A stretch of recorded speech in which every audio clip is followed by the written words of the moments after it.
menaxhimi. I kam rujt disa numra, nuk kam harru të javë si në studio, se ndoshta do të ishte me interes. Pas asaj kohë, në vitet 90-93, jemi përndjek shumë kolegë, para me shok, miq, them, ashtu disa përfunduan e për burgje. Unë nuk kam lëvizur dhe 4 herë kam qenë pjesë bisedave informative, ashtu që ishin në atë periudhë, në stacionet policore në Podijev dhe në qendrën policore 92, si që themi në Prishtinë.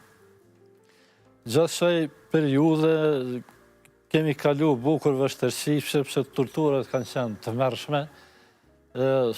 Sa shumë herë kemi mendu se nuk do të kemi mundësi të rigjenerohemi, të kthehemi jetës, do të punojmë dhe dhom kontribut edhe ma shumë, sepse ishëm breziri. Dhe unë kam pësuar atëherë disa lëndime serioze në pjesën e boshtit kurrizor, kam betur në një gjendje të rëndë, pak a shumë të gjysmë të lëvizshme, dhe ka qenë vështirë të trokitit në përqendrat klinike cilat kontrollohen gjatë masave të dëmshme, kërkojnë ndihmë prej mjekëve ose dikujt, dhe për shkaqe shëndetësore kam kaluar në ilegalitet, kryesisht në komunën e Lipjanit. Kam qëndruar 2 vjetë, thuj se izoluar në një vetmi të rëndë, por ndjej një farë keqardhje se në atë periudhë familja ime filloi të vijë në kontroll dhe fillon ato bastisjet e shpeshta para orëve të hershme të mëngjesit. Kërkoj ndjes prej motrës time që në shkollën fillore ka pësuar nga helmimi asaj periudhe se janë helmuar shumë zënë nga Kosova. Dhe po në një mëngjes të hershëm kur sishim prezent 2 prindit e mi, ajo ka qenë vetëm në shtëpi, në një moshë shumë delikate, dhe forcat policore kanë qenë numerikisht mëdha, ka pas një lloj frige të, si të them, për moshën e saj bukur e rëndë në ato qaste sa motra dhe ma përkujton ndonjëherë, po tashmë rrallë, ja kanë shkyer edhe këmishën e lartë gjumit që ka qenë, dhe provokime disa tjera që une prej pozicionit ku isha si me qëndrim ilegal i kom përjetuar normalisht si një gjendje rëndë zakonisht që uroj që brezat e jullë të mos përsëritën ato rrethonës. Ka vuajtur shumë otra këto kujtime më pas? Sa e ka pas të vështirë që t'i fshi prej memorjes? Nuk ka qenë. Që ko pas kohët e ka përmend, po jo shpesh tash më së fundi.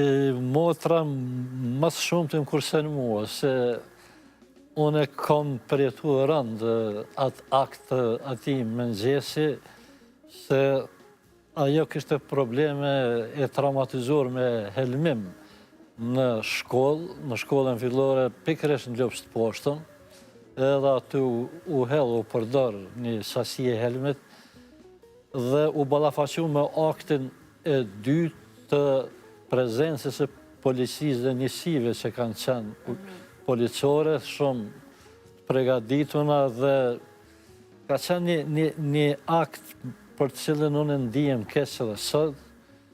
Motra jeton në Zvicër, ka tash relativisht një gjendje të mirë shëndetësore, por në jetën time për të cilën jo vetëm unë, se nuk e përfaqësoj tërë atë tragjikën dhembjen e këtij populli, po jam një prej elementëve për të cilën po flas, ndoshta për herë të parë në këtë studio. Por më së keqi nuk duhet të ndiheni ju, as motra, por duhet të ndihen vetë ata që kanë bërë akte të tilla të tmerrshme ndaj vajzave, grave, burrave, fëmijëve në Kosovë, dhe falë Zotit që ka pasur shumë njerëz të cilët i kanë dëshmuar e faktuar këto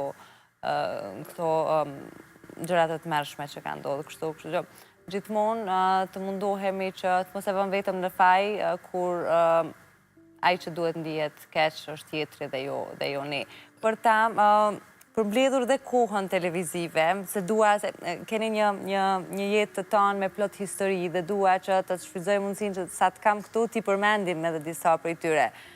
Një prej gjanave që të doja të ndalesh, ajo është dasma juaj, në të cilën keni qëndru veç një orë. Kisha dëgju kështu?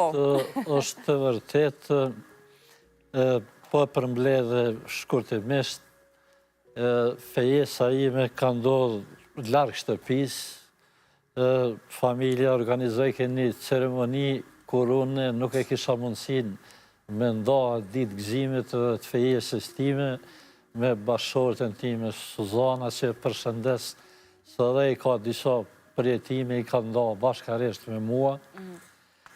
Dhe takimi parë fisaj për juve do këti qëdetëshëm, ka ndodhë ne shumë, paka shumë të armatosën në për cilën e disa djemëve të dajve të mi dhe e larve të mi deri në afrë stacionet të rritë autobusve.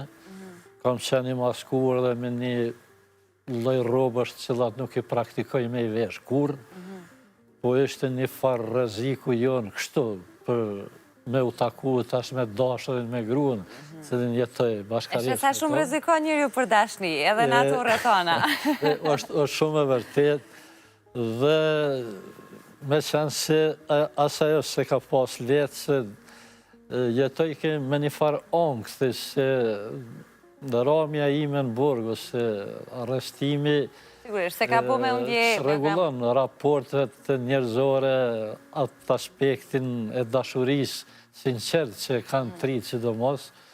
Me gjithat ne kemi gjetë forcë me te i kaluë dhe në organizimin e dashme s'pas një viti kisha një farë presionit madhë për i dajve të mi që i përshëndes se kam bërgjë ndaj tyre në Glogos të Lipjanit, që materialisht qëndronin mirë dhe ndihmuan në organizimin asaj darshme, që unë ta merja nusën, po mos shkoja në shtëpin time dhe tjetoja dikun ilegalisht edhe unë edhe nusja.